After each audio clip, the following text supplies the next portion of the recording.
Well, this knife is broken. The handle broke. Can we save it? I mean, probably.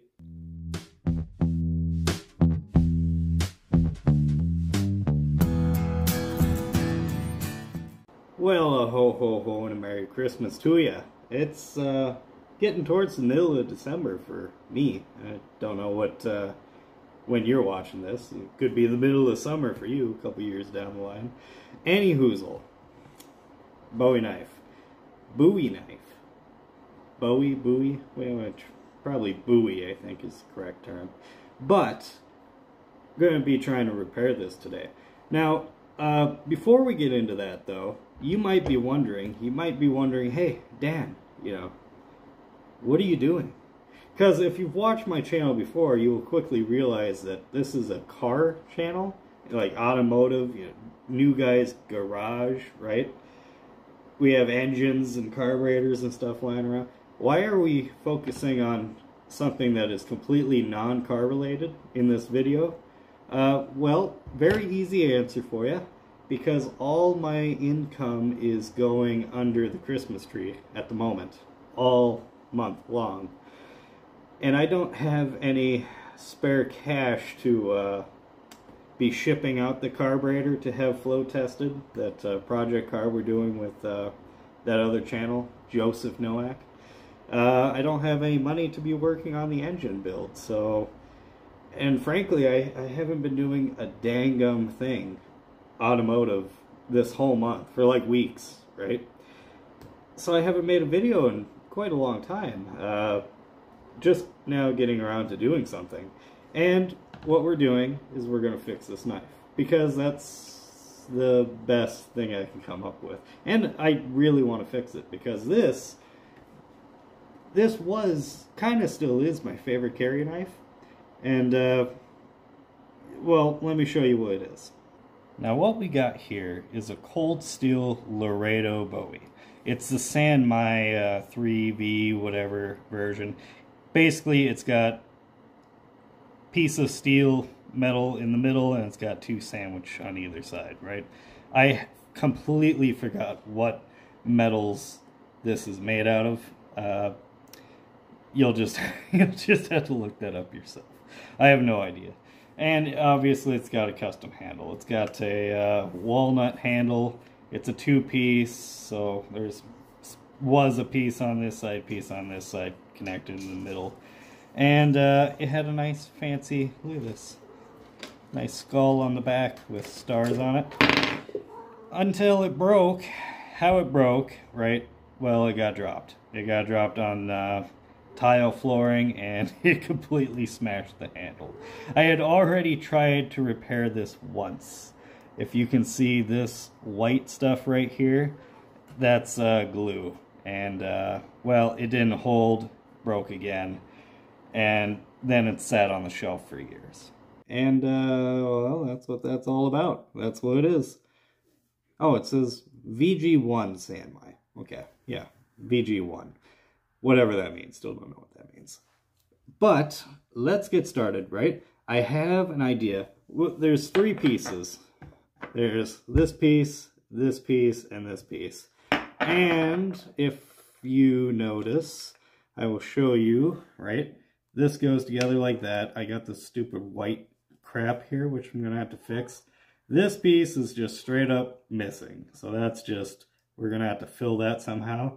Then this just goes right on the back like, oh, actually that's upside down, like that. So that is the completed construction that we are going to have to try and figure out how to permanently and securely fix. Okay, I got a plan. Let's do this. Okay, so first things first, we got this white old glue right here. That's going to really stick out once we actually glue this thing back together again.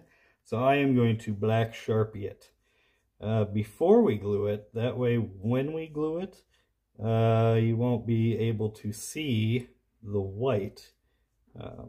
You'll just be a black line, which is a lot less noticeable against the dark walnut than the big white piece. Let's do that first here. Okay, so now when we put this thing together, as you can see, we're not seeing that big white line anymore, so that's perfect. Now it's just a matter of gluing this together, and the glue we are going to use is some gnarly stuff. This right here, Titebond Instant Bond CA glue. CA glue is some strong stuff, and it dries basically instantly. So we are going to have to be quick on this. How do I want to proceed? Okay. Okay. All right, next is the actual gluing part.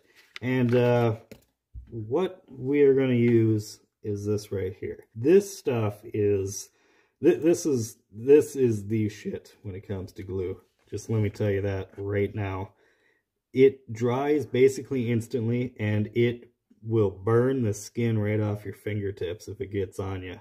This is some gnarly stuff. So I think we're just gonna go. We have to work quick now once we get this stuff on here. So we're just going to apply it pretty much everywhere that we can. Oh, I got it on my thumb. Great. We'll apply it in here. Yep. Before it dries. And we'll, yes. Good. All right. Oh, ouch. Okay. Now we just gotta let that cure. Won't take long, but when it gets to be a bit of it, then it takes a little bit longer. You know what? We're just gonna come right down inside this cavity and just fill it up with this stuff. There we go. Let that soak down in there. This handle is not going to come off now. I know from experience, this crap is going to hold this on here really well. Alright, so we just got to let that sit here and dry, basically.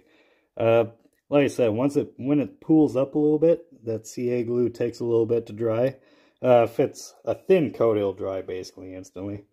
But that is a good start. We will address this void, don't you worry. And we'll glue this on the back after all this stuff dries. While that dries, why don't I show you some of the other knives I have, huh? Alright, so my other carry knives, right? The ones I got after that broke, because I needed to replace it, right? I mean, you know, had a Bowie knife on me. So the one I got directly after that was this one, right? To replace it with. It's a custom knife, obviously. I had it custom made. Look at my little skull there, you know. It just goes right down through your belt and it just hooks like that, or through your pants or whatever. Hooks like that, that's how you carry it. This is 5160 spring steel, and it's got an elk horn handle. And the pommel and, well, whatever you call it here, the shiny bits, that's 11 ounces of sterling silver bullion. Melted down 11 ounces worth of coins. And we made this fittings. Oh, and the pommel has a lead fill in it. Buckshot, I think. We filled it with lead. That way the handle's more heavy than the blade. That way it really, you know, it moves, right? It's pretty good.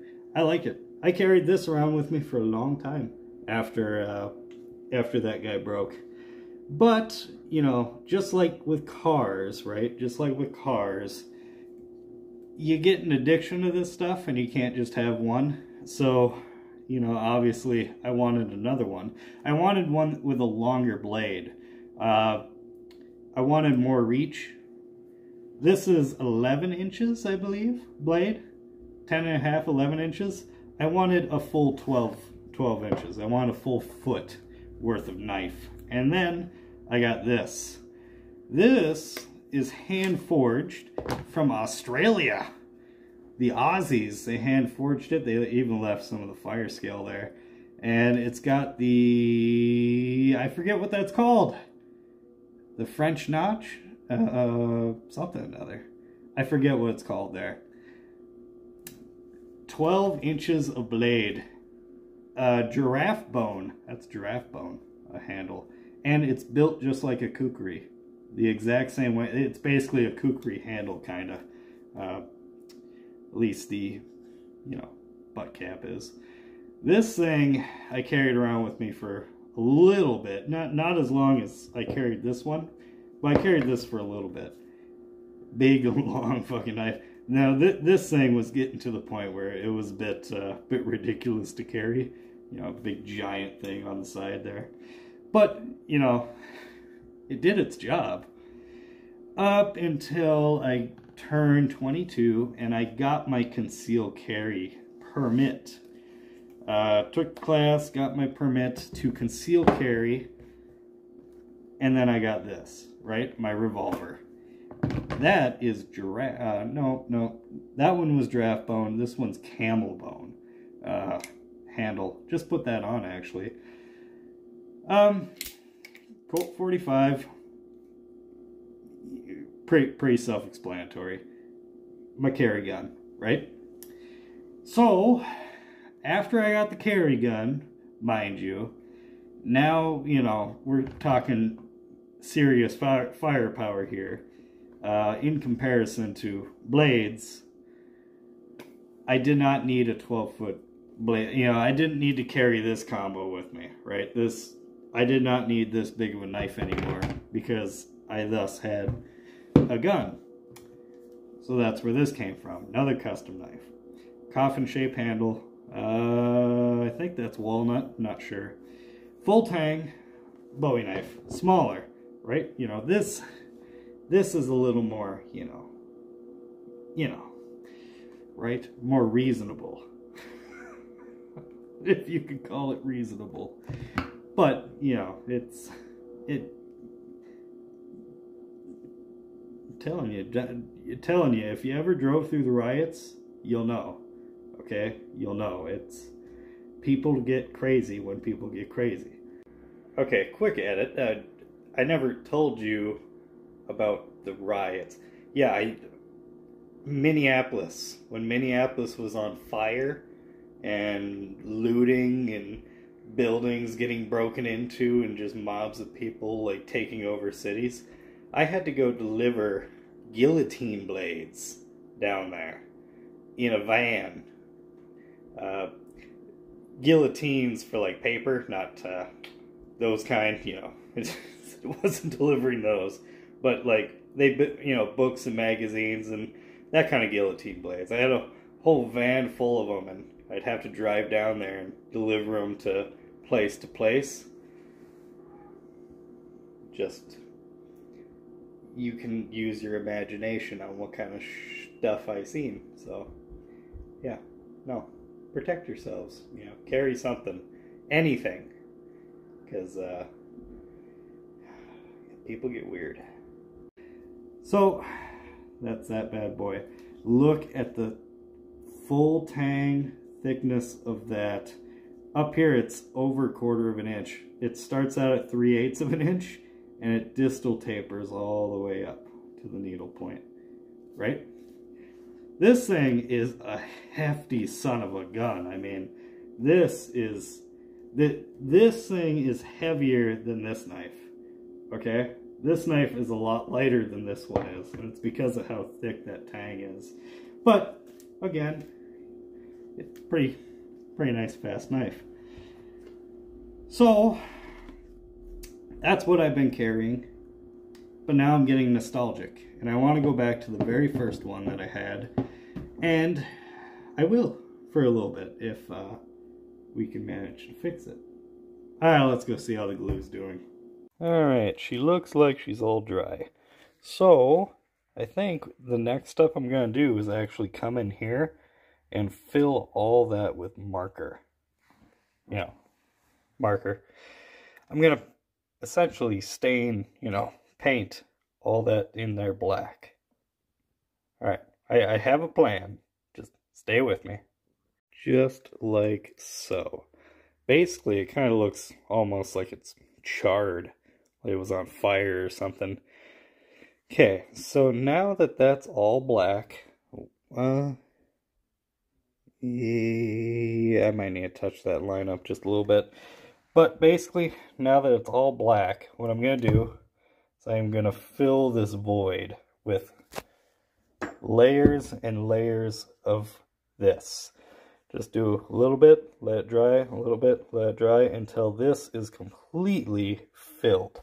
That way, by the time it's done, all we're going to see is just this black, translucent, kind of charred end. I think that'll look good. I mean, no going back now, you know, after we start, so here goes nothing. So, needless to say, this is going to be kind of a slow process, so we're going to have to fast forward through time here. And so my cat doesn't get into it. Yeah, hopefully that'll work. Okay, so this is taking quite a bit longer than I thought it was going to take, actually. I thought I was going to get this whole thing done today. No, the actually building up that glue is going to take a little bit, like a few days, I think, of just letting it dry, building it up, letting it dry completely. So that is the end of part 1. We will continue on in part 2, obviously. So let me know what you guys think. Like I said, it's not car related, but you know, is what it is, right? It's the best thing I got to work on right now. And yeah, well, catch y'all next time.